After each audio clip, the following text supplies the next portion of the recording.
ഞങ്ങളെല്ലാവരും തിരക്കിട്ട് 3 ദിവസത്തെ സ്പെഷ്യൽ പാർലമെന്റ് സമ്മേളനത്തിൽ പങ്കെടുക്കാൻ എത്തിയത്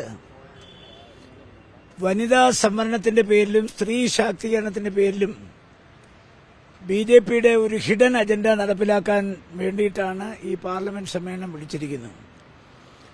50% സീറ്റുകൾ വർദ്ധിപ്പിക്കുമെന്നാണ് ബിജെപി പറയുന്നത്.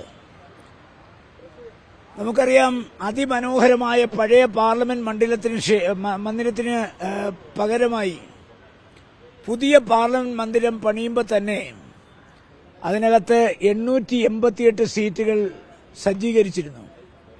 അപ്പോൾ 888 സീറ്റുകൾ സജ്ജീകരിച്ചപ്പോൾ തന്നെ നമുക്കറിയാമായിരുന്നു എത്രയും വേഗം പാർലമെന്റിന്റെ അംഗബലം വർദ്ധിപ്പിക്കും.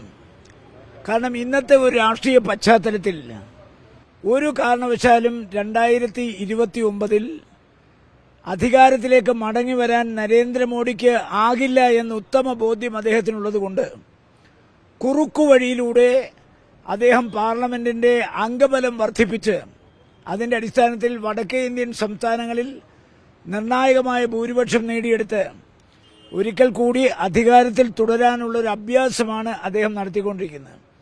50% സീറ്റുകൾ വർദ്ധിക്കുമെന്ന് പറയുമ്പോൾ തന്നെ കേരളത്തിൽ നിലവിലെ 20 സീറ്റാണ്. അതിന്റെ 50% വർദ്ധിപ്പിക്കുമ്പോൾ അത് 30 സീറ്റായി മാറും.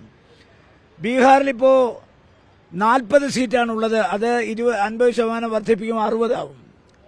ഉത്തർപ്രദേശിൽ 80 സീറ്റുകളാണ് നിലവിലുള്ളത്. അത് 50% വർദ്ധിപ്പിക്കുമ്പോൾ 120 ആവും. അപ്പോൾ നിലവിലുള്ള 543 പാർലമെന്റ് അംഗങ്ങളുടെ അംഗബലം 850 വർദ്ധിപ്പിക്കുമ്പോൾ ആ വർധനയിലൂടെ അധികാരം നിലനിർത്താമെന്നുള്ള ഒരു വ്യാമോഹമാണ് അവർക്കുള്ളത്.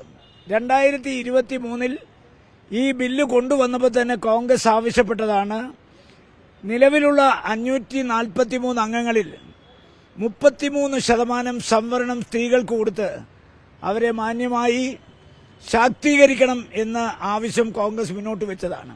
അപ്പോൾ സ്ത്രീ ശാക്തീകരണമല്ല, വനിതകൾക്ക് 33% സംവരണം കൊടുക്കലല്ല ബിജെപിയുടെ ഉദ്ദേശം.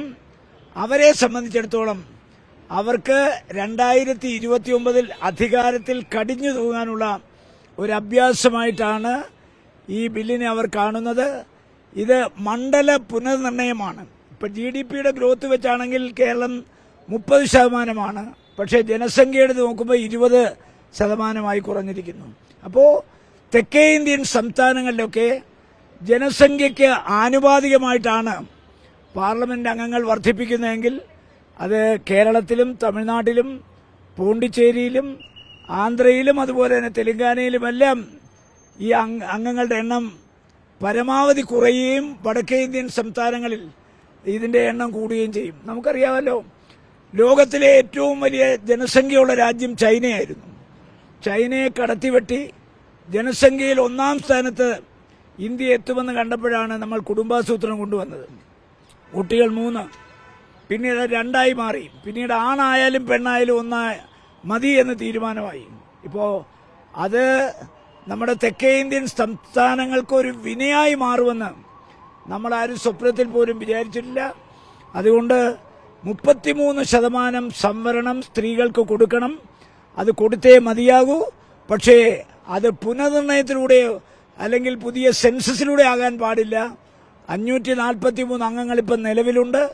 അതിന്റെ 33% സംവരണം സ്ത്രീകൾക്ക് കൊടുക്കണമെന്നുള്ളതാണ് നമ്മൾ ആവശ്യപ്പെടുന്നതുകൊണ്ട് ഈ വനിതാ ബില്ലിനെ നമ്മൾ അനുകൂലിക്കും. അതോടൊപ്പം പുനർനിർണയത്തെയും സെൻസസിനെയും നമ്മൾ ശക്തമായി എതിർക്കും. ഒരു കാരണവശാലും ഇതിപ്പോൾ 131ാമത്തെ പാർലമെന്റ് അമെന്റ്മെന്റാണ് വരുന്നത്.